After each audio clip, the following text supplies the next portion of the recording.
Selamat pagi Bapak Ibu, saudara-saudara yang terkasih. Warta lisan pada Minggu tanggal 19 April 2026. Majelis Jemaat mengucapkan selamat datang dan selamat beribadah pada seluruh pengunjung kebaktian ini.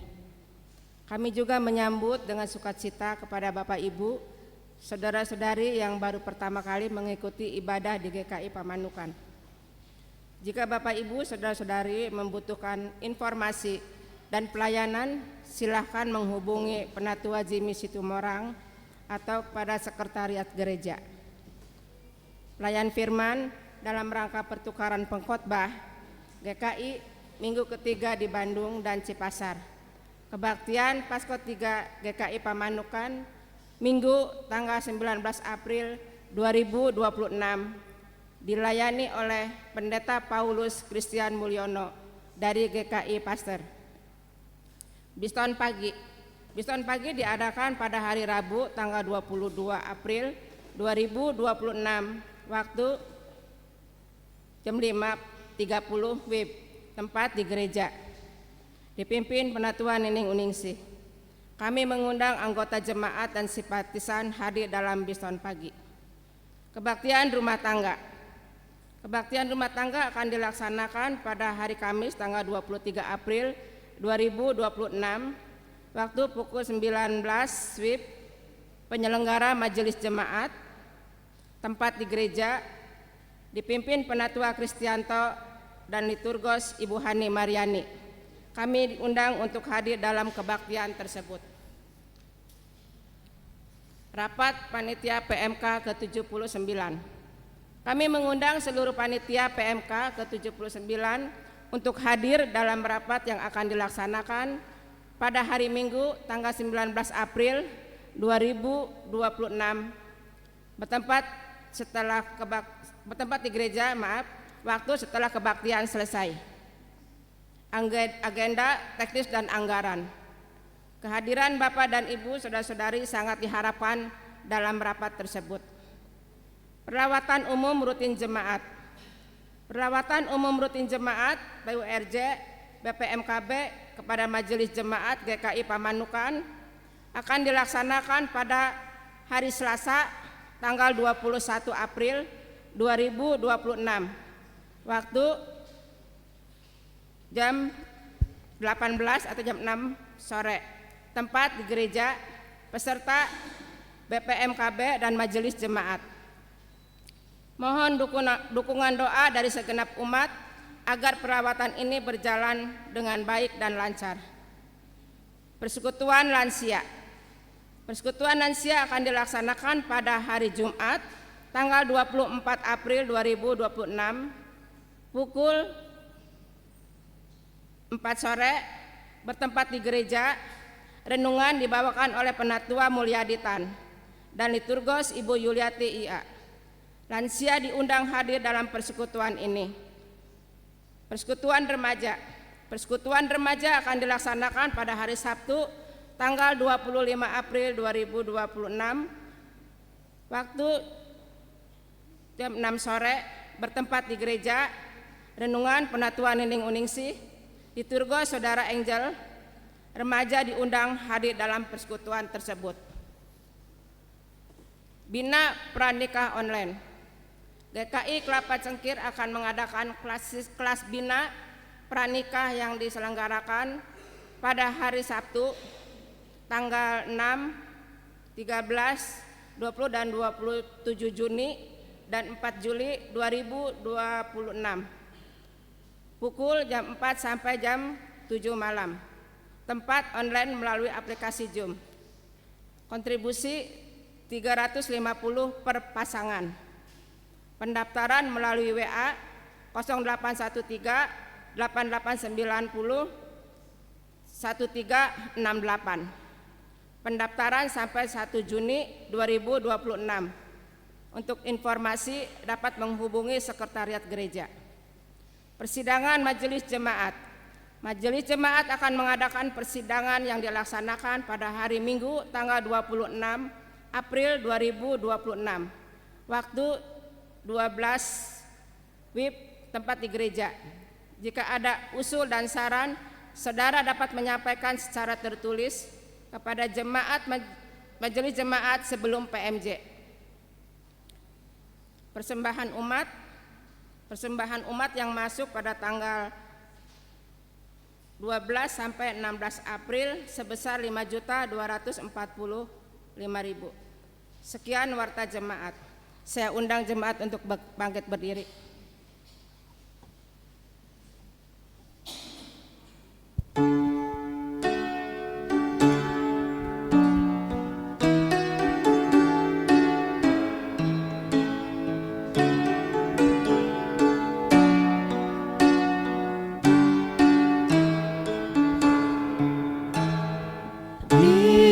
Engkau yang bangkit maha mulia, Engkaulah abadi, jaya dan megah. Turun malak surga, putih cemerlang, kubur ia buka, tanda kau menang. Engkau yang bangkit maha mulia, Engkaulah abadi, jaya dan megah.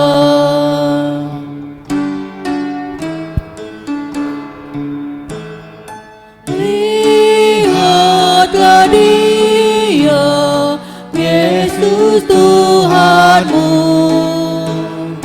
Dialah Mesias, yakinlah teguh. Mari umat Tuhan bergembiralah, bertekun maklumkan kemenangannya. Engkau yang bangkit maha mulia, Engkaulah abadi, jaya dan megah.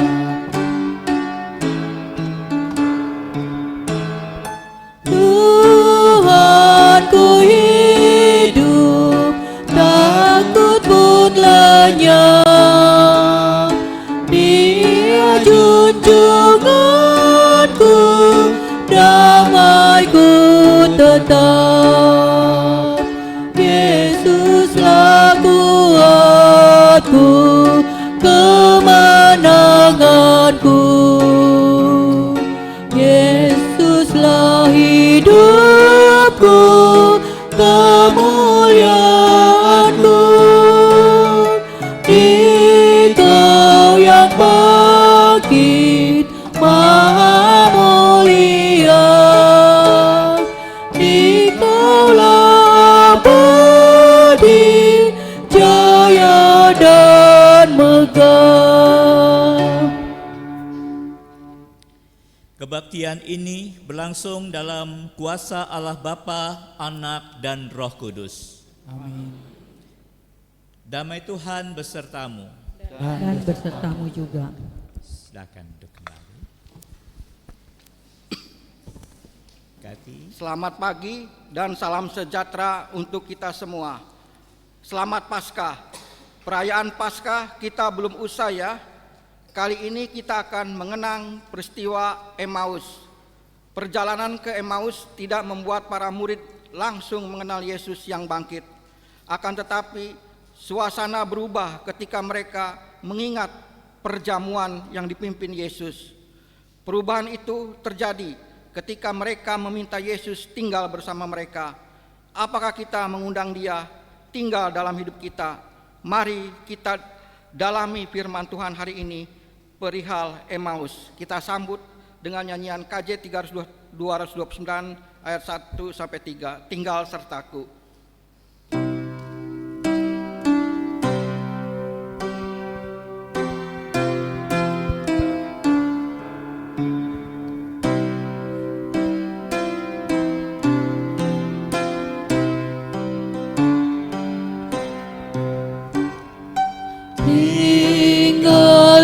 sertaku, hari telah senja, gelap makin turun, Tuhan tinggallah, lain pertolongan tiada kutemui. Maha penolong tinggal sertaku.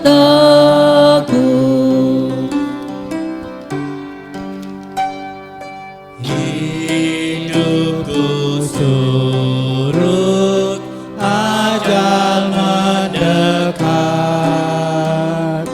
nikmat duniawi hanyut melenyap,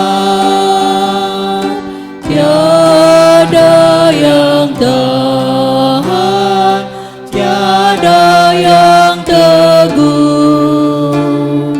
Kau yang abadi tinggal sertaku.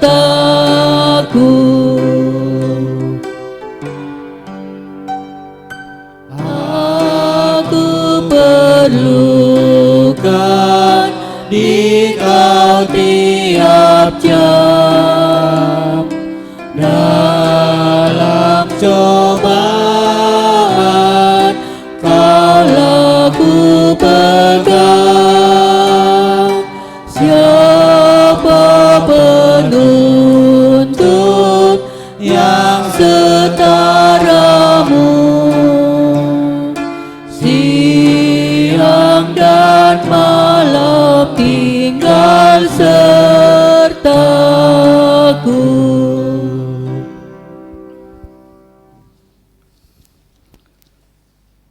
Marilah saat ini kita mengakui dosa-dosa kita secara pribadi.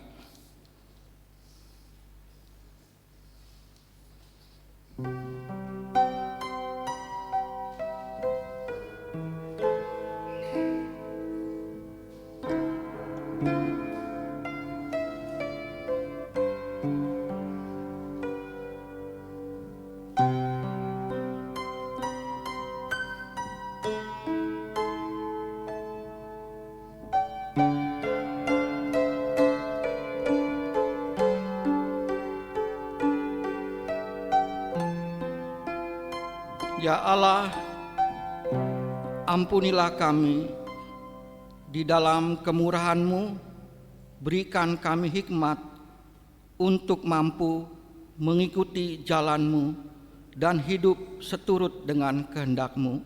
Amin. Kami undang umat bangkit berdiri. Berita anugerah diambil dari 1 Yohanes 1 ayat 5 sampai yang ke-6. Inilah berita yang telah kami dengar dari Dia dan kami sampaikan kepada kamu. Allah adalah terang dan di dalam Dia sama sekali tidak ada kegelapan. Jika kita katakan bahwa kita mempunyai persekutuan dengan Dia, tetapi kita hidup di dalam kegelapan, kita berdusta dan tidak melakukan kebenaran. Di dalam Kristus engkau telah diampuni. Di dalam Kristus engkau telah diampuni. Damai Kristus bagimu. Damai Kristus bagimu juga.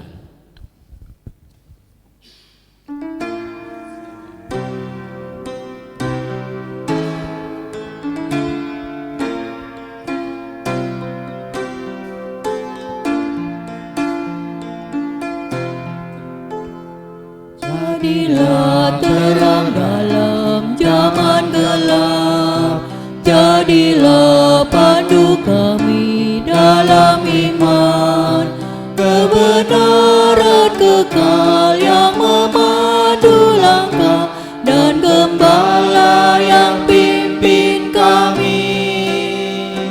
Ya Allah yang hidup, jadilah kekuatan agar kami hidup saling bergandeng tangan. Ya Tuhan, ubahlah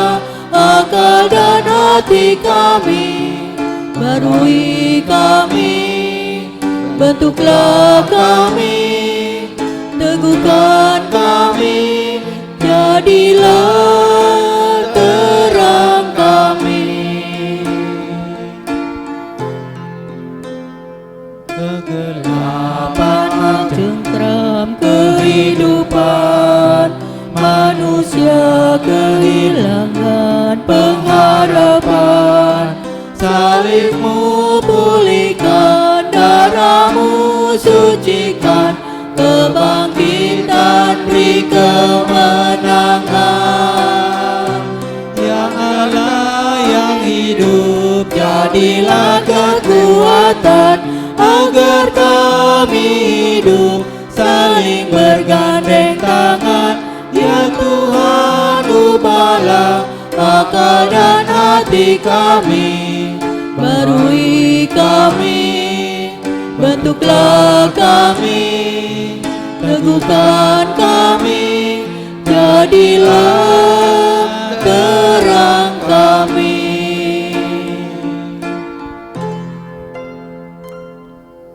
Silakan duduk kembali. Mari kita bersama siapkan hati kita. Dan mari kita merendahkan diri, mohon bimbingan Tuhan. Kita berdoa. Ya Tuhan Allah Bapa di surga, kami membutuhkan Tuhan Roh Kudus untuk menuntun, mengajar kami semua melalui firman Tuhan pada hari ini. Kiranya kami dimampukan untuk merenungkan sabda Tuhan dan mendapatkannya untuk boleh melekat di dalam hati kami dan tertanam di sana dan bertumbuh menghasilkan buah pada waktunya, di mana kami akan membaca dan merenungkan secara khusus kisah Emmaus. Kami serahkan semuanya ke dalam tangan-Mu, suasana ini, suasana batin kami terutama, agar kami bisa fokus kepadamu. Biarlah semua yang datang di hadapan-Mu datang dengan kerendahan hati. Berkati hamba-Mu untuk menyampaikannya ya Tuhan, Tuhan yang akan menolong dan memampukannya. Di dalam Kristus Tuhan kami berdoa, amin.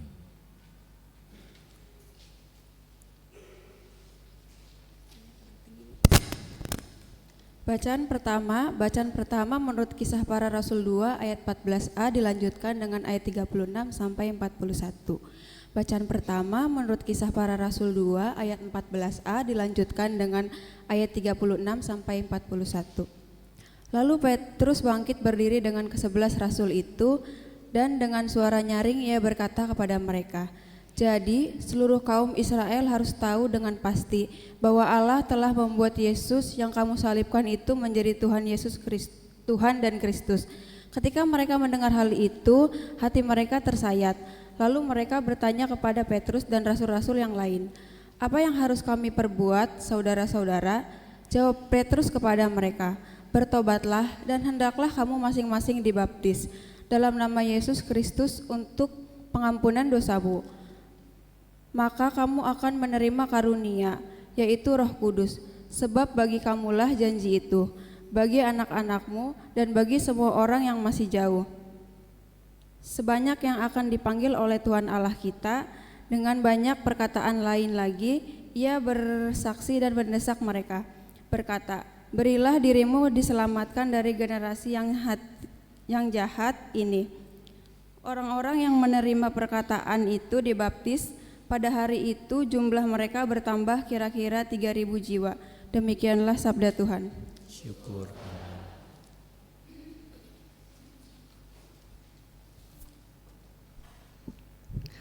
Marilah kita menanggapi bacaan tadi dengan menyanyikan Mazmur 116 ayat 1 hingga 4, dilanjutkan ayat 12 hingga 19.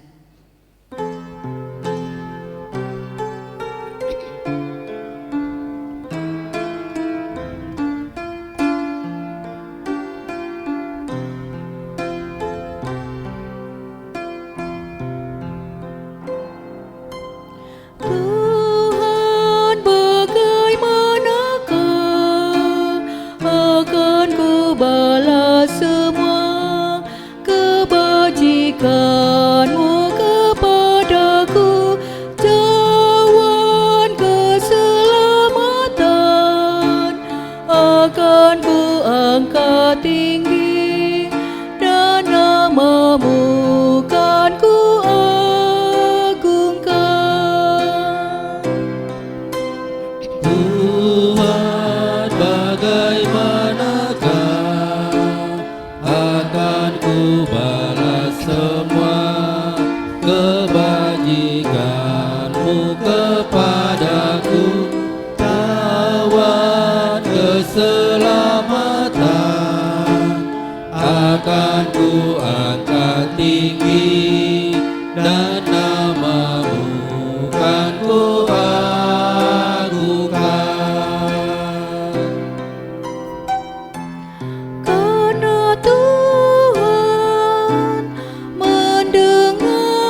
serukan nama Tuhan selama hidupku.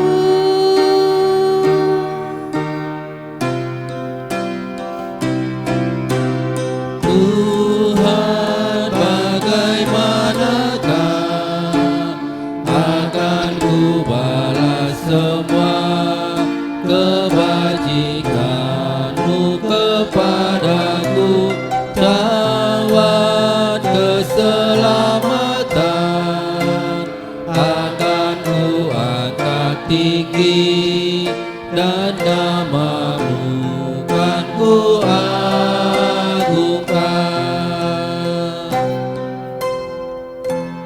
Tali maut melilitku, sesak hidupku. Ku serukan nama Tuhan, Kau luputkanku.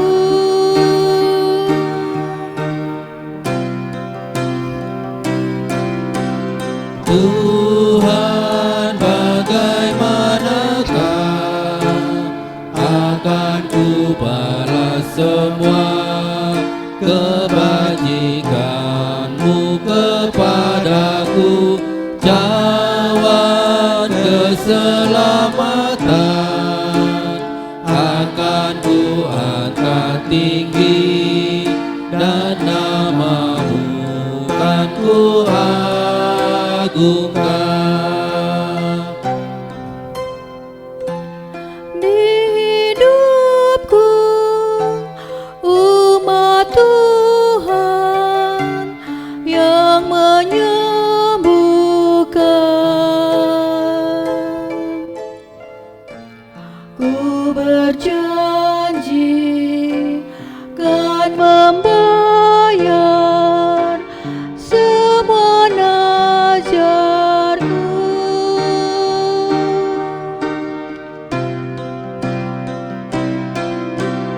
Tuhan, bagaimanakah akan ku balas semua kebajikan-Mu kepadaku, cawan keselamatan akan ku angkat tinggi, dan nama-Mu kan ku agungkan. Sesungguhnya berhargalah di mata Tuhan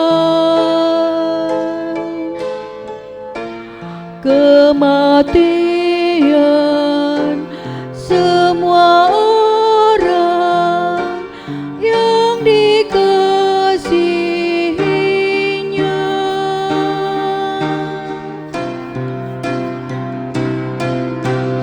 Tuhan, bagaimanakah akan ku balas semua kebajikan-Mu kepadaku, cawan keselamatan akan ku angkat tinggi, dan nama-Mu kan ku agungkan. Ya Tuhanku, ku hamba-Mu dari perempuan.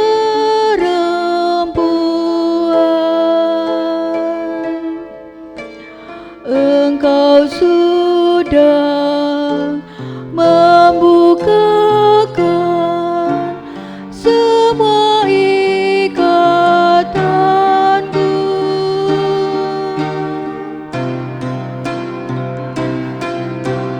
Tuhan, bagaimanakah akan ku balas semua kebajikan kebajikanmu kepadaku, cawan keselamatan akan ku angkat tinggi, dan namamu kan ku agungkan. Aku akan persembahkan korban syukurku, dan ku akan menyerukan namamu ya Tuhan.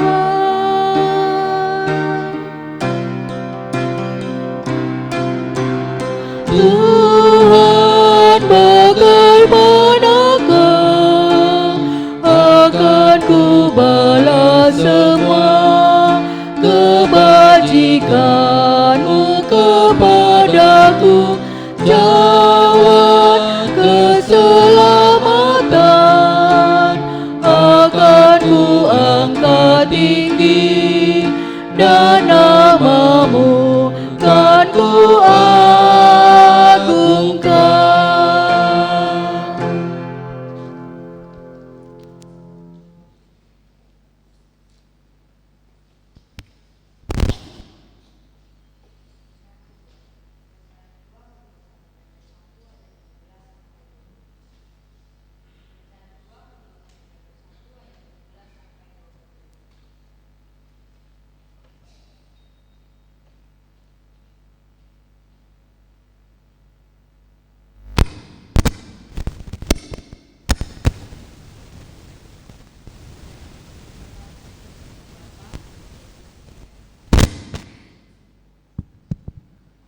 Dan jika kamu menyebutnya Bapa, yaitu Dia yang tanpa memandang muka dan menghakimi semua orang menurut perbuatannya, maka hendaklah kamu hidup dalam ketakutan selama kamu menumpang di dunia ini.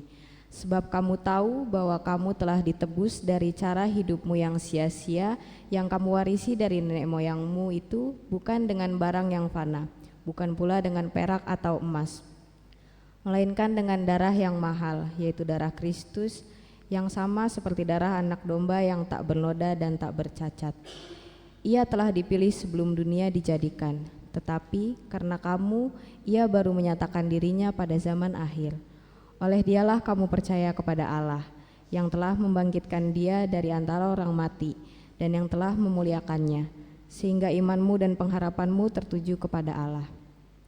Karena kamu telah menyucikan dirimu oleh ketaatan kepada kebenaran, sehingga kamu dapat mengamalkan kasih persaudaraan yang tulus ikhlas. Hendaklah kamu bersungguh-sungguh saling mengasihi dengan segenap hatimu, karena kamu telah dilahirkan kembali bukan dari benih yang fana, tetapi dari benih yang tidak fana oleh firman Allah yang hidup dan yang kekal. Demikian sabda Tuhan. Inilah Injil Yesus Kristus menurut Lukas 24 ayat 13 sampai dengan 35.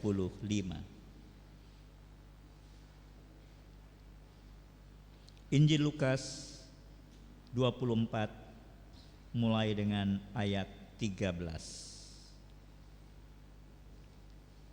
Pada hari itu juga 2 orang dari murid-murid Yesus pergi ke sebuah kampung bernama Emmaus yang terletak kira-kira 11 km dari Yerusalem, dan mereka bercakap-cakap tentang segala sesuatu yang telah terjadi.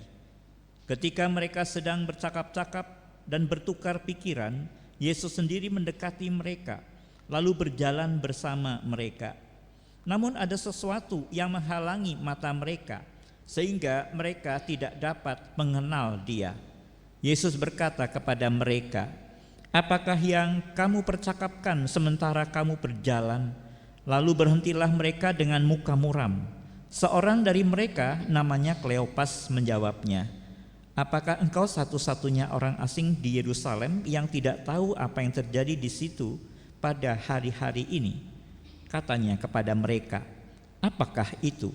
Jawab mereka, "Apa yang terjadi dengan Yesus orang Nazaret?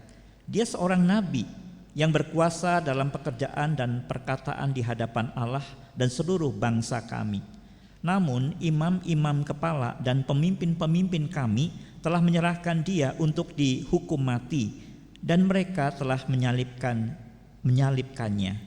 Padahal kami dahulu mengharapkan bahwa dialah yang akan membebaskan bangsa Israel. Sementara itu sekarang sudah hari ketiga sejak semuanya itu terjadi. Namun beberapa perempuan dari kalangan kami telah mengejutkan kami. Pagi-pagi buta mereka telah pergi ke kubur dan tidak menemukan mayatnya. Lalu mereka datang dengan berita bahwa telah kelihatan kepada mereka malaikat-malaikat yang mengatakan bahwa ia hidup. Beberapa teman kami telah pergi ke kubur itu dan mendapati persis seperti yang dikatakan perempuan-perempuan itu, tetapi dia tidak mereka lihat. Lalu ia berkata kepada mereka, "Hai kamu orang bodoh, betapa lambannya hatimu untuk mempercayai segala sesuatu yang telah dikatakan para nabi. Bukankah Mesias harus menderita semuanya itu untuk masuk ke dalam kemuliaannya?" Lalu ia menjelaskan kepada mereka apa yang tertulis tentang dia dalam seluruh kitab suci, mulai dari kitab-kitab Musa dan segala kitab nabi-nabi. Mereka mendekati kampung yang mereka tuju, lalu ia berbuat seolah-olah hendak meneruskan perjalanannya. Namun mereka sangat mendesaknya, katanya, "Tinggallah bersama kami sebab hari telah menjelang malam dan matahari hampir terbenam." Lalu masuklah ia untuk tinggal bersama mereka. Waktu ia duduk makan dengan mereka, ia mengambil roti, mengucapkan syukur, lalu memecah-mecahkannya dan memberikannya kepada mereka. Ketika itu terbukalah mata mereka, dan mereka pun mengenal dia, tetapi ia lenyap dari tengah-tengah mereka. Kata mereka seorang kepada yang lain, "Bukankah hati kita berkobar-kobar ketika ia berbicara dengan kita di tengah jalan dan ketika ia menerangkan kitab suci kepada kita?" Lalu bangkitlah mereka dan terus kembali ke Yerusalem. Di situ mereka mendapati ke-11 rasul itu dan orang-orang yang ada bersama mereka sedang berkumpul. Kata mereka itu, "Sesungguhnya Tuhan telah bangkit dan telah menampakkan diri kepada Simon." Lalu kedua orang itu juga menceritakan apa yang terjadi di tengah jalan dan bagaimana mereka mengenali dia pada waktu ia memecah-mecahkan roti.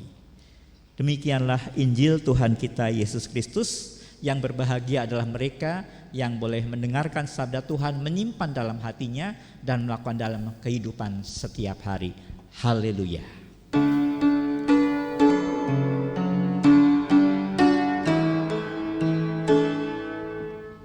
Haleluya, haleluya, haleluya, haleluya.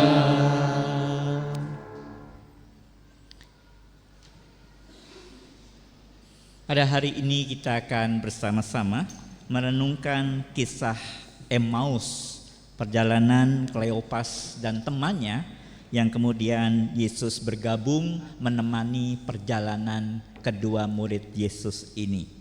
Saudaraku yang terkasih, saya mengawali dengan sebuah peristiwa yang sering kali terjadi dalam kehidupan setiap kita.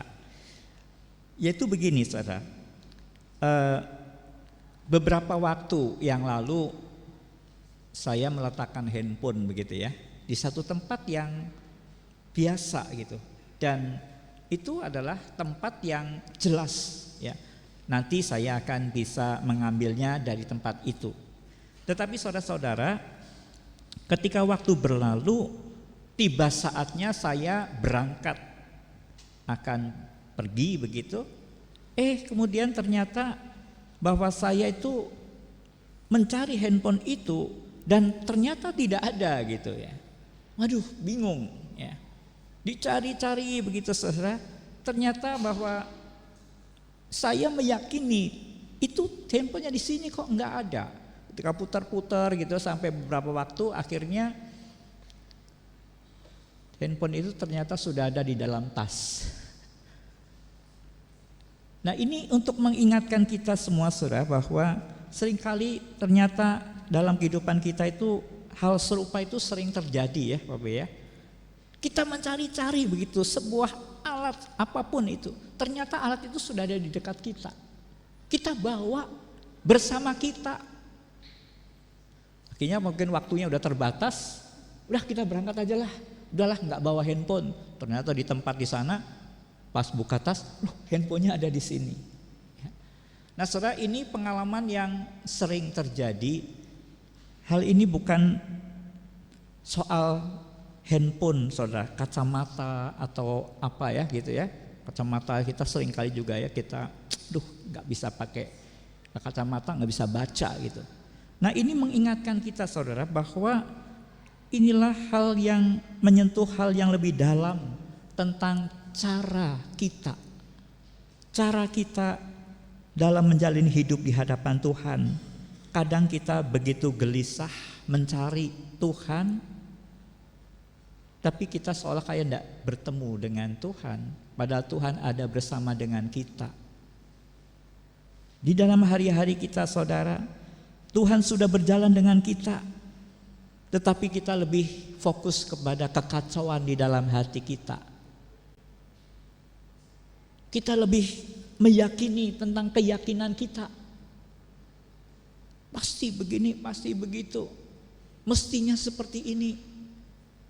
Kita seringkali kan begitu ketika sakit, ketika kita lemah, biasanya begitu kan muncul hal menyalahkan orang lain apa gitu. Tuhan di mana? Akhirnya kita menyalahkan Tuhan. Tuhan kok nggak bersama saya? Loh Tuhan sudah bersama kita. Kita fokus kepada kekacauan pikiran. Kita fokus kepada keyakinan-keyakinan kita.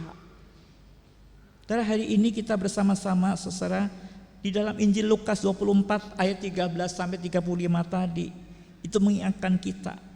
Yang pertama mengingatkan kita tentu tentang perjalanan. Kita lihat slide-slide yang ada, mungkin bisa dibantu. Ya. Terus saudara, kita lihat bagaimana perjalanan kita refleksikan ke dalam perjalanan Kleopas dan temannya. Slide berikutnya ini. Yaitu perjalanan tentang kekecewaan. Ada di ayat yang ke-13 sampai dengan 24. Dan di tengah kekecewaan ini saudara, mari kita perhatikan. Mereka berjalan menjauh dengan hati yang berat. Menjauh dari Yerusalem. Artinya mengingatkan kita saudara, perjalanan kekecewaan itu adalah perjalanan meninggalkan tempat di mana di situ sebenarnya sebuah kisah awal dari suatu penginjilan, tempat di mana Yesus mati, Yesus di situ disalibkan, tempat di mana kita sebenarnya berjumpa dengan Dia, bersekutu dengan Dia. Tetapi kekecewaan itu menggambarkan kita seringkali meninggalkan sesuatu yang utama. Perjumpaan kita dengan Tuhan yang disalib, Yesus yang mati, kita tinggalkan. Kita lupa tentang pikul salib itu. Kita lupa tentang hidup yang harusnya di sana saudara kita bersama dengan Tuhan apapun yang terjadi. Tetapi kita kecewa. Kekecewaan itu adalah sesuatu yang seringkali mengekspresikan tentang kita tidak setia kepada Tuhan. Kita ingin berjalan dengan kegalauan kita sendiri, pikiran-pikiran kita. Lalu kita melihat bagian yang kedua. Ini agak samar-samar ya, tetapi tidak apa-apa, tulisannya kurang besar dikit. Ya ini soal kehadiran. Di dalam perjalanan kita tidak sendiri apapun yang sedang kita hadapi. Ada kehadiran Kristus yang mendekat, yang seringkali tanpa kita sadari. Dia bersama dengan kita. Tapi itulah saudara, kita seperti tadi menempatkannya seperti kayak kacamata atau juga handphone. Ada dekat dengan kita, tetapi kita tidak bisa merasakannya. Kita tidak meyakini Dia ada bersama dengan kita, tidak pernah meninggalkan kita. Dan kemudian saudara, dalam perjalanan itu lalu ada pencerahan. Ketika Yesus kemudian mencoba mendengarkan keluhan-keluhan Kleopas dan temannya ini, sampai juga mengatakan, sebenarnya dia kami harapkan untuk bisa membebaskan kami dari penjajahan Romawi, tetapi dia sudah mati dan bahkan ini sudah hari yang ketiga. Tapi saudara, ketika mereka diperjumpakan itu, mereka lalu dibukalah matanya dengan peristiwa perjamuan. Maka kemudian hati mereka berkobar-kobar dan mata mereka terbuka. Ini Yesus, dia sudah bersama kita kemarin, pada perjalanan kita, dia sudah bersama kita. Tapi itulah yang kemudian membuat mereka saudara ingin kembali ke Yerusalem dengan semangat yang baru. Dan mereka menceritakan murid-murid lain, sebenarnya Yesus sudah bangkit. Oh, kami juga menyaksikan Yesus sudah bangkit. Dengan hati yang berkobar-kobar. Jalan 11 kilometer dari sini sampai mana ya? Pegaden. Dari Binong. Saudara, sampai di sana capek ya? 11 kilo. 12 kilo, 10 kilo, balik lagi. Itu sudah agak gelap, tapi mereka berjalan lagi. Itu apa? Luar biasa. Satu hal yang mestinya kita dapati dari peristiwa kebangkitan, perubahan dari yang lemas putus asa, balik dengan semangat yang luar biasa. Kebangkitan itu adalah menghasilkan sukacita dan semangat yang luar biasa. Tanya pada hati kita masing-masing. Paskah sudah sampai ke Paskah yang kesekian, minggu kesekian maksudnya. Tapi adakah perubahan di dalam diri kita? Atau hidup kita masih diisi dengan keluhan-keluhan? Hati yang seringkali bahkan menyalahkan orang lain, menyalahkan Tuhan. Mari saudara-saudara kita bersama-sama bisa melihat tentang peristiwa-peristiwa di dalam kisah Emmaus ini. Ketika kita diingatkan tentang perjalanan dengan kekecewaan, di sana kita melihat arah fisik kita. Slide berikutnya. Kondisi murid berjalan menjauh dari Yerusalem menggambarkan tentang kehidupan kita. Seringkali kita meninggalkan pusat pengharapan dan melarikan diri dari kenyataan. Kita tidak di sana bersama mau memikul masalah-masalah di dalam Tuhan. Padahal masalah-masalah itu seringkali juga menjadi berkat untuk kita. Bagaimana kita akan bertumbuh ketika kita tidak ada persoalan yang kita hadapi. Bagaimana iman kita akan semakin kuat dan tangguh ketika bahwa kita menolak hal-hal sulit dalam kehidupan kita. Dan mari kita lihat saudara, kondisi internal yang mengatakan kepada kita, kondisi hati penuh dengan kecewa dan takut. Ini mengandung suatu makna. Kita seringkali kehilangan visi Tuhan. Kita dikuasai oleh trauma kegagalan. Demikian kehidupan kita saudara. Bahwa kita lupa bahwa hidup kita itu sedang sebenarnya dibukakan oleh Tuhan untuk kita mengambil sebuah kesempatan. Kesempatannya itu justru melalui kesulitan. Kesulitan itu pada waktunya diri saudara yang bertahan itu menjadi berkat pada waktu-waktu selanjutnya. Sehingga boleh dikatakan siapa yang paling bisa menjadi berkat bagi orang yang sedang terpuruk? Adalah orang yang pernah mengalami terpuruk, bertahan dalam iman. Orang sedang mengalami begitu beratnya dia, aduh susahnya. Ada datang ini orang. Saya kenapa datang ke sini? Saya tahu susahnya kamu. Itu saya alami sudah 17 tahun yang lalu. Suami saya meninggal mendadak gitu. Gak ada apa-apa, meninggal. Di rumah saya ada. Begitu terpukulnya saya sampai gak percaya. Kami sedang sukacitanya bersama, hidup sebagai keluarga. Anak-anak sedang SMA, SMP. Tuhan panggil. Dan dia tahu saudara, di gereja ada berita bahwa ibu ini kehilangan suaminya. Saudara membaca berita peristiwa di Freeport baru belum sebulan atau sebulan lalu, itu anggota jemaat kami, matinya ditembak. Masih muda, betapa terpukulnya. Anggota jemaat yang 16 tahun yang lalu ini langsung segera datang. Waktu datang ada ibadah, langsung dia peluk-pelukan. Kamu pasti berat sekali mengalaminya. Itu sama seperti saya waktu 16 tahun yang lalu. Dan itu cukup menguatkan si ibu ini. Ya, tidak saya sendiri saja yang mengalami peristiwa yang sepahit ini. Dia dikuatkan oleh pengalaman masa lalu seseorang yang sudah melewatinya dengan susah payah dan menjadi berkat bagi orang yang mengalami hal yang kira-kira sama dalam pengertian matinya itu. Baru aja telepon tadi beberapa menit yang lalu dari Freeport, Papua di sana.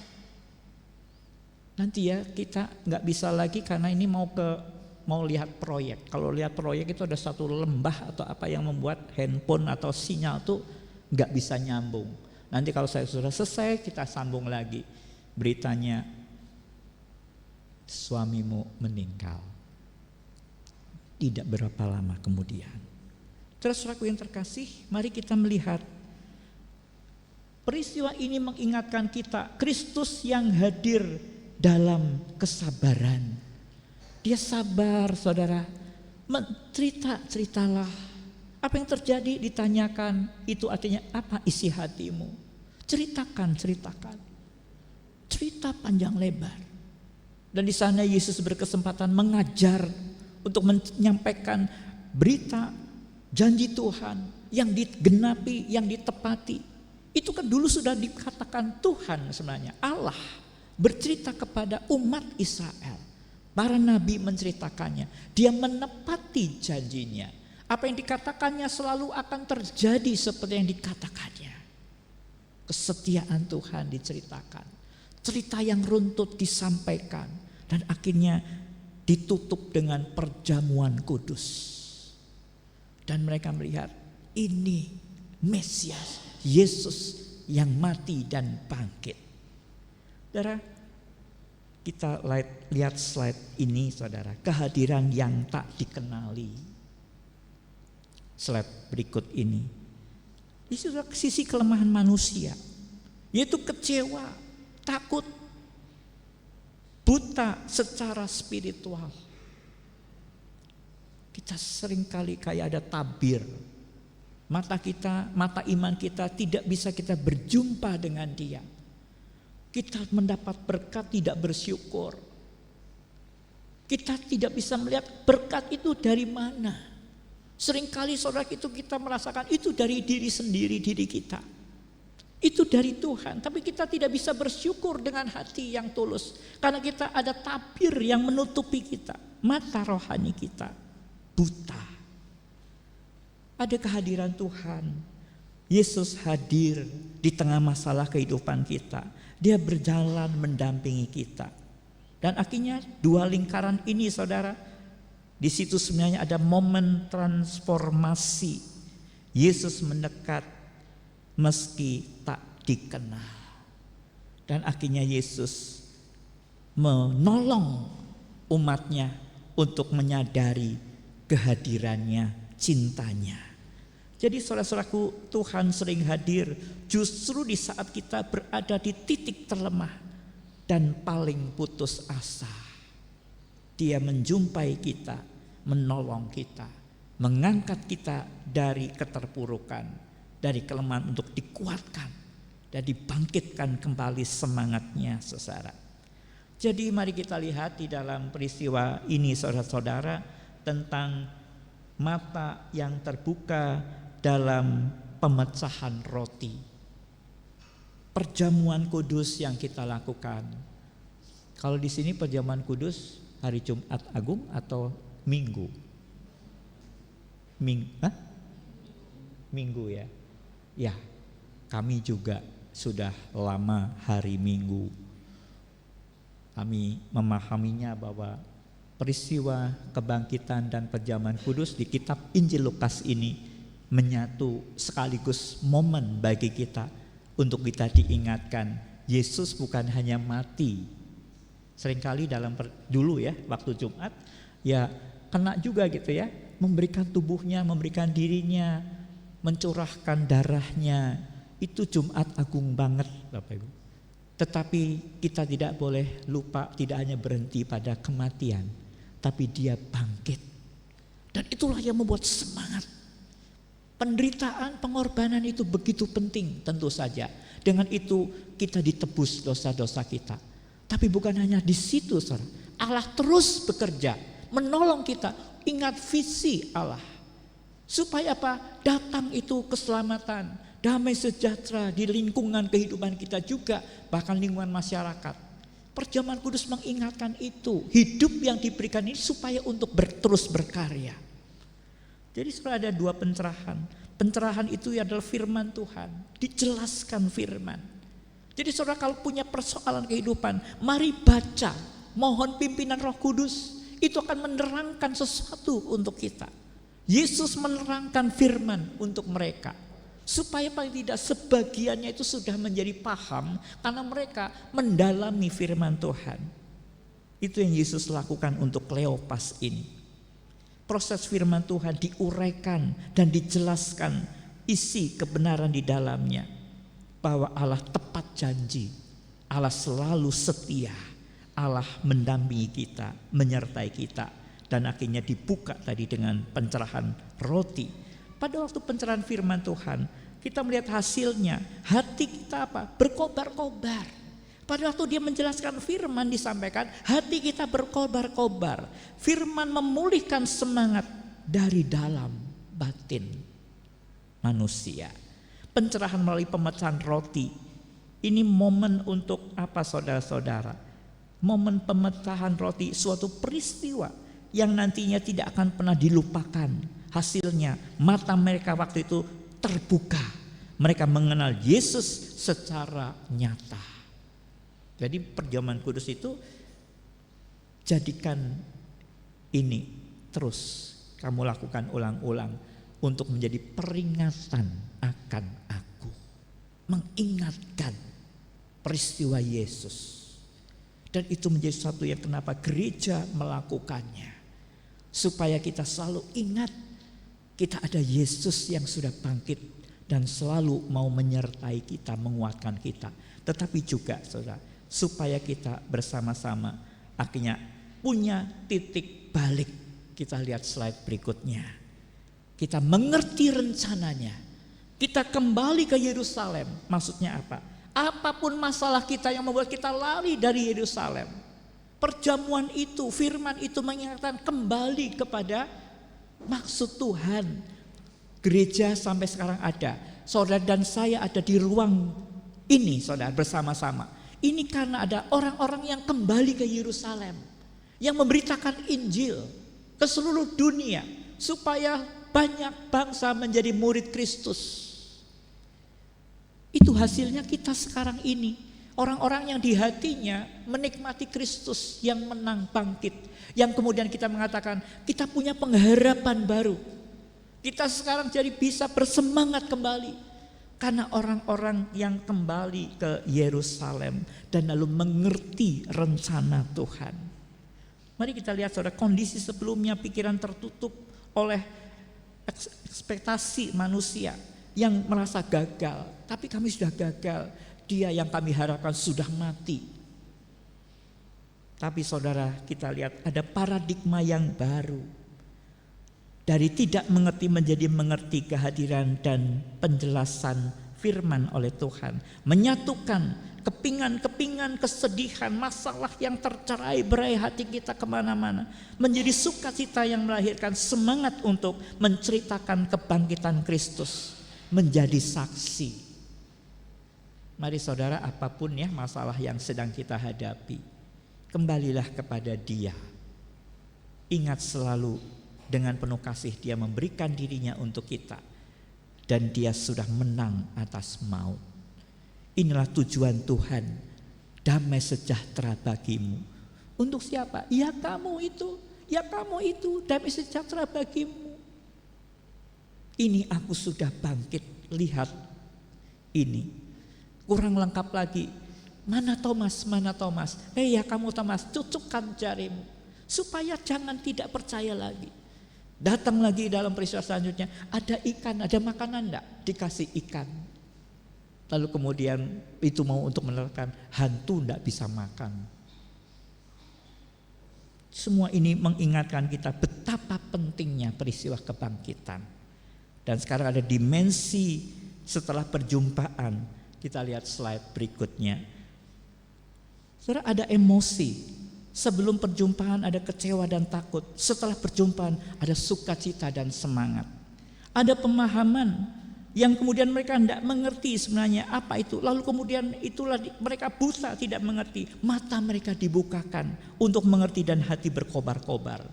Ada arah dan fokus menjauh dari Yerusalem. Tapi kemudian mereka kembali ke Yerusalem setelah perjumpaan. Lalu ada tindakan dari melarikan diri lalu berani bersaksi. Jadi sekali lagi intinya adalah ada kata perubahan. Sudahkah kita mengalami perubahan? Dan hidup kita sudahkah menjadi saksi? Menceritakan bagaimana hidup kita itu penuh kasih, penuh ucapan syukur. Dan apakah sukacita kita dirasakan dalam rumah tangga kita, di tengah keluarga lain, tetangga dan selanjutnya. Mari saudara-saudaraku yang terkasih, slide berikutnya, kehadirannya itulah kunci. Saat Tuhan hadir dengan nyata dalam perjalanan kita, kecewa yang mendalam berubah menjadi sukacita yang tak terpadamkan. Hati yang dingin dan takut kembali berkobar-kobar dengan semangat yang baru. Nah saudara, mari bagian-bagian akhir ini mengingatkan kita sekalian. Slide berikutnya. Akhirnya mereka bergerak ke Yerusalem. Dari sana lalu kemudian diutuslah mereka ke seluruh dunia. Apa yang terjadi? Saudara, kalau kita lemes butuh nasi makan, itu menghasilkan tenaga. Tapi tenaga orang beriman yang berjumpa dengan Yesus itu adalah sukacita. Sukacita itu menjadi tenaga kita. Kalau saudara tidak punya sukacita, mari perjumpaan dengan Tuhan itu harus secara spirit kita bangun kembali. Kita sediakan hati saudara. Seperti mereka, Tuhan kalau boleh mampir dulu di rumah, kan ini juga sudah gelap. Buka hati kita saudara. Ketika sukacita tidak hadir dalam diri kita, buka hati kita. Persilahkan Tuhan mampir ke rumah kita, hati kita. Dan ketika itulah saudara, kita mengatakan coba kalau tidak dibuka mata hatinya, Yesus tidak mampir ke rumah mereka, apa yang akan terjadi? Mungkin mereka tidak tahu itu Yesus. Buka hati kita. Dan biarlah saudara ini mengingatkan kita. Jadi bukti dari kita berjumpa dengan Tuhan itu sukacita. Sukacita akan terus ada karena terus kita memelihara perjumpaan dengan Tuhan. Tuhan yang mau sendiri datang dan kita membuka hati kita. Maka tenaga ini saudara akan terus ada. Seperti saudara akan terus makan kenyang. Dan tenaga itu selalu ada. Enggak makan lemes Bapak Ibu. Dan harapan menjadi arah bagi kita. Harapan ini artinya belum semuanya beres, belum semuanya selesai. Masalah selalu ada, tetapi kita terus bergerak. Kita terus berangkat entah kemana, tapi yang artinya kita terus melangkah. Sekalipun banyak masalah belum selesai. Karena apa? Karena Tuhan terus bekerja. Tidak pernah dia selesai melakukan visinya, menyelamatkan banyak orang. Dia terus bekerja dan kita disertakan oleh Tuhan. Dan yang disertakan oleh Tuhan bukan orang-orang yang sudah beres masalah hidupnya. Harapan-harapan mereka sudah selesai dengan Israel yang bebas dari penjajahan Roma? Belum. Tapi mereka menjalankan tugasnya. Mereka melakukan bagiannya sekalipun masih punya persoalan. yang mereka harapkan. Sesungguhnya kami berharap pada Mesias. Israel masih dijajah Romawi.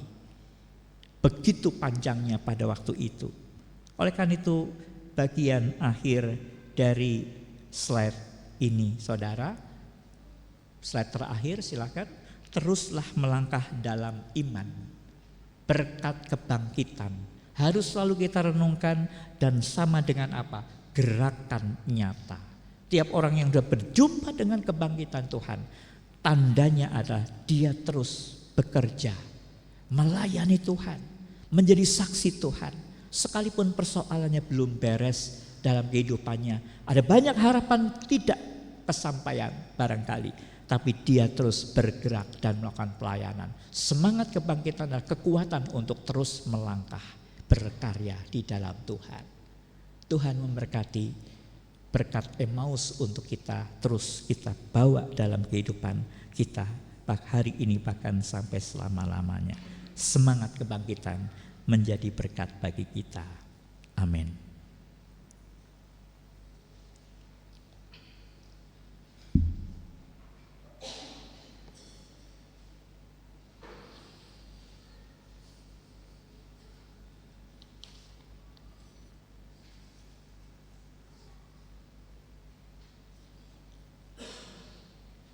Kami undang Bapak Ibu untuk bangkit berdiri.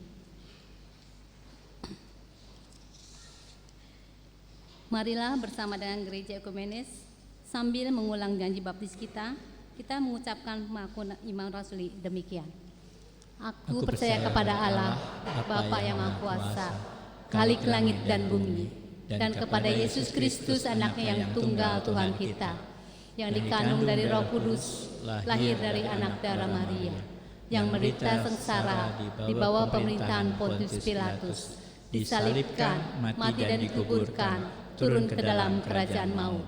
Pada hari yang ketiga, bangkit pula dari antara orang mati, naik ke surga, duduk sebelah kanan Allah, Bapa yang Maha Kuasa. Dan dari sana ia akan datang untuk menghakimi orang yang hidup dan yang mati. Aku percaya pada Roh Kudus, gereja yang kudus dan am, persekutuan orang kudus, pengampunan dosa, kebangkitan orang mati, dan hidup yang kekal. Amin. Silakan duduk kembali. Mari kita bersatu dalam doa syafaat. Mari kita berdoa.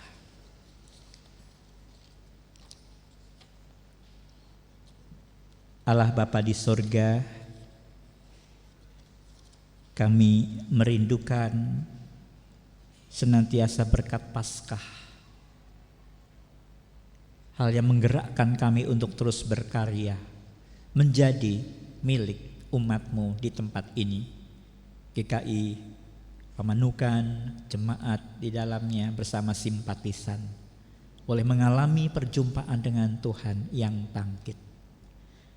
Tuhan yang akan pimpin dalam setiap pergumulan ketika masih banyak persoalan-persoalan yang mendera, yang ada dalam keluarga-keluarga, pribadi pas pribadi.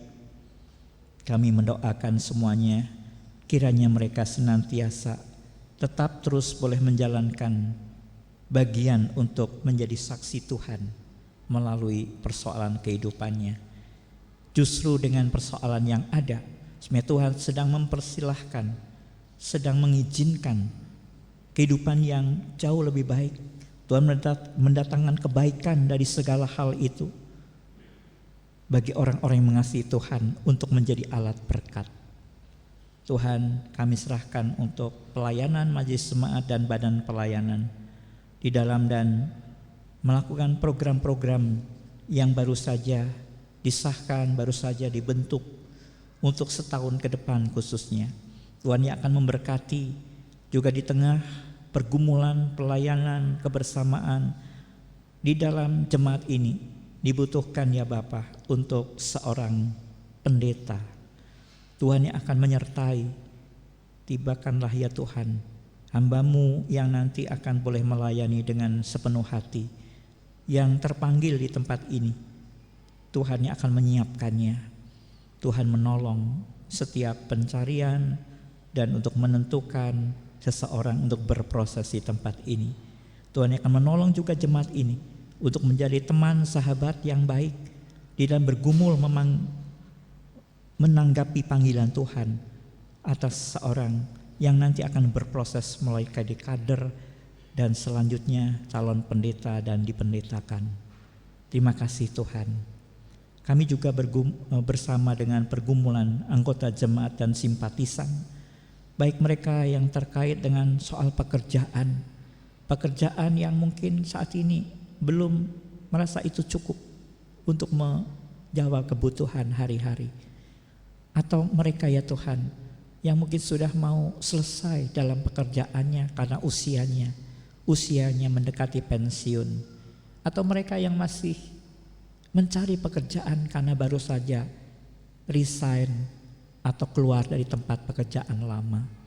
Tuhan menolong tiap-tiap keluarga untuk mereka bisa mencukupkan kebutuhan hidup, bahkan dengan berkat yang diterima boleh menjadi saluran berkat bagi yang lain. Bapa, kami serahkan bagi mereka bergumul untuk pendidikan anak-anak. Hari ini belum punya cukup dana untuk tingkat selanjutnya, mencari sekolah yang baru. Tuhan yang akan menolong, Tuhan yang akan menyediakan berkat yang cukup, dan terutama juga tentu hati yang boleh berdamai ketika bahwa segala usaha sudah dilakukan dan kemudian harus sekolah di sekolah tertentu, bahwa sekolah itulah jembatan, tetapi sebenarnya untuk masa depan sebenarnya tidak tergantung kepada satu sekolah pun. Banyak tempat untuk bisa belajar. Banyak anak-anak Tuhan juga yang menjadi anak-anak yang baik, punya masa depan. Justru dengan dia langsung didewasakan dengan bekerja. Tidak mengalami SMU, tidak mengalami perguruan tinggi, tapi Tuhan yang punya masa depan memberikannya kepada mereka. Tuhan yang akan tolong anak-anak kami menjadi anak-anak yang setia pada Tuhan, mengandalkan Tuhan untuk segala keterbatasannya saat ini, keluarganya, mereka tetap punya masa depan karena Tuhan yang akan memberikan berkat kepada setiap anak-anak Tuhan. Kami serahkan ya Bapa, sekali lagi pergumulan anggota jemaat dan simpatisan, juga yang mereka mengalami sakit penyakit. Tuhan menolong di dalam pengobatan, Tuhan menolong di dalam bersabar untuk melayani, untuk menolong orang-orang yang sakit di rumahnya.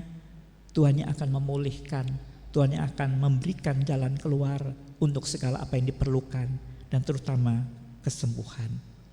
Kami serahkan Tuhan untuk bangsa dan negara kami. Tuhan yang akan menyertai para pemimpin, berikan hikmat-Mu, kebijaksanaan dari Tuhan menyertai mereka. Biarlah mereka boleh menjadi pemimpin-pemimpin yang takut akan Tuhan. Kami serahkan bangsa kami, negara kami yang begitu luas ini. Kami boleh menjadi bangsa yang terus bersatu, menjaga kerukunan, saling menghormati antar agama, antar suku, antar golongan. Tuhan yang akan pimpin negara ini tetap terus boleh menjadi negara yang berkembang, yang maju, yang bisa mengatasi keadaan juga di tengah kekurangan barangkali minyak karena perang yang sedang berkecamuk. Tuhan yang akan menyertai juga bangsa-bangsa di dunia ini agar mereka mengedepankan perdamaian ketimbang harus saling mengalahkan demi kekuasaan politik, kekayaan, dan seterusnya. Tuhan akan menyertai bangsa-bangsa di dunia, para pemimpinnya, untuk lebih memilih perdamaian. Biarlah agama-agama mengambil perannya juga, teologi yang diajarkan di tengah agama-agama, untuk boleh menyumbangkan hal-hal yang mendorong, motivasi, menguatkan para pemimpin untuk perdamaian, bukan peperangan. Bapa di sorga, kami serahkan saudara kami yang hari ini juga kami bawa kepadamu untuk mereka boleh mendapatkan pemulihan kekuatan dari Tuhan.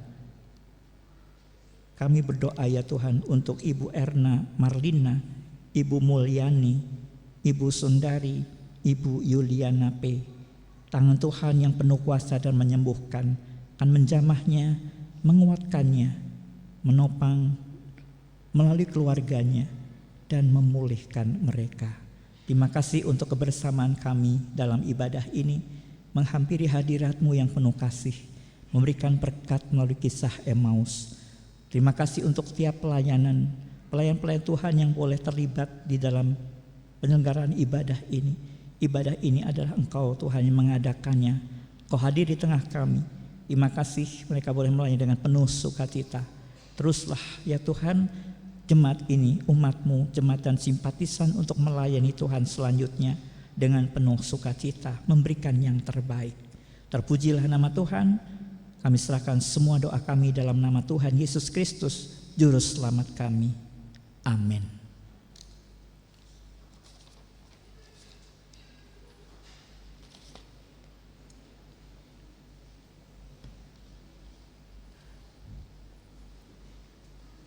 Marilah kita menyatakan syukur dengan memberi persembahan sesuai firman Allah yang diambil dari Keluaran 25 ayat 29. Engkau harus membuat piringnya, cawannya, kendiknya dan pialanya yang dipakai untuk persembahan curahan. Engkau harus membuat semuanya itu dari emas murni. Bagi saudara yang hadir, silakan kris yang terdapat di kursi atau memasukkannya pada kantong yang akan diedarkan.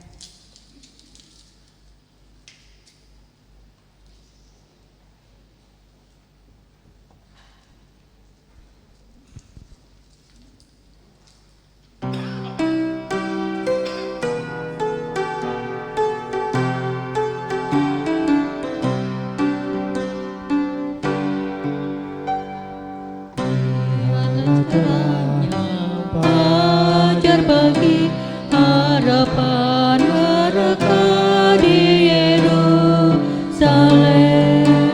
Kuburnya yang kosong kini terang, malaikat berseru Dia telah bangkit. Rencana agungnya menebus pendosa di salib hinam. Genap dalam Kristus, bab Yesus telah bangkit dari maut.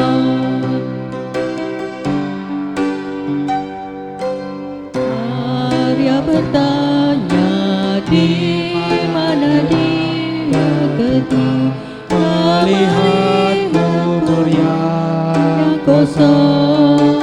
Suara Yesus pun memanggilnya, benar Tuhannya telah hidup lagi. Suara yang membawa harapan sejahtera pun bagi kita, dan terus bergema, sebab Yesus telah bangkit dari maut. Satu dengan Bapa dan Roh Kudus, kekal Tuhan Yesus selamanya. Kemuliaan, hormat, kesahan bagi Dia Raja semesta. Kita pun kan bangkit dengan Dia, karena telah dikalahkan.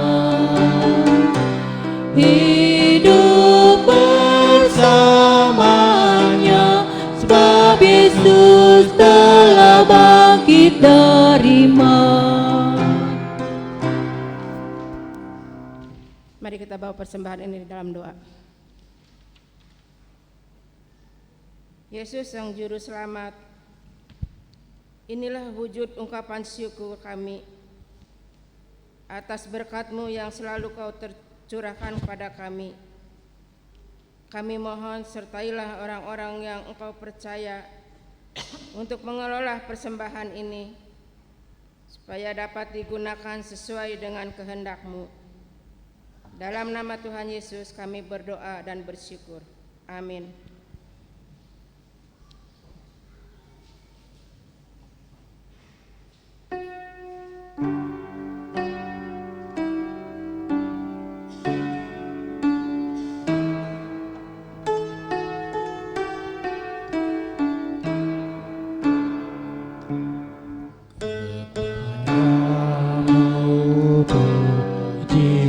Puji-pujian, pada syukur dan segala kemuliaan,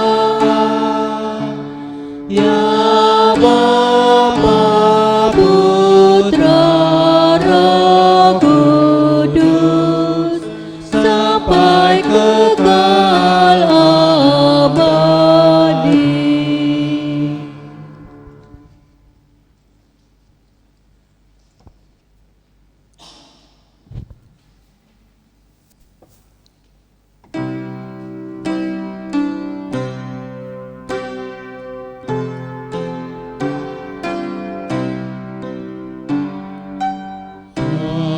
Aku tak takut karena Kau dekat. Susah tak pahit, duka tak berat.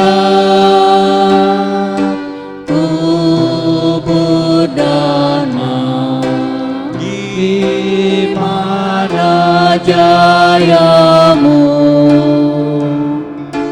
Tuhan yang bangkit tinggal sertaku.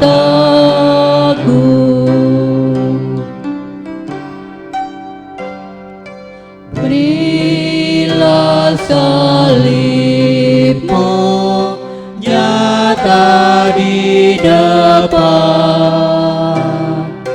tunjukkan jalan yang menuju terang. Fajar menghalang, kabut dan mendung, Tuhan kekal Kau tinggal sertaku.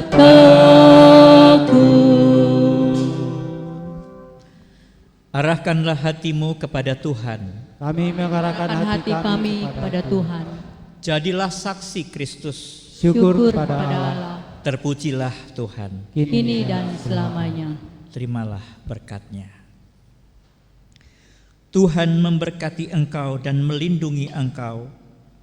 Tuhan menyinari engkau dengan wajah-Nya dan memberi engkau kasih karunia. Tuhan menghadapkan wajah-Nya kepadamu dan memberi engkau damai sejahtera.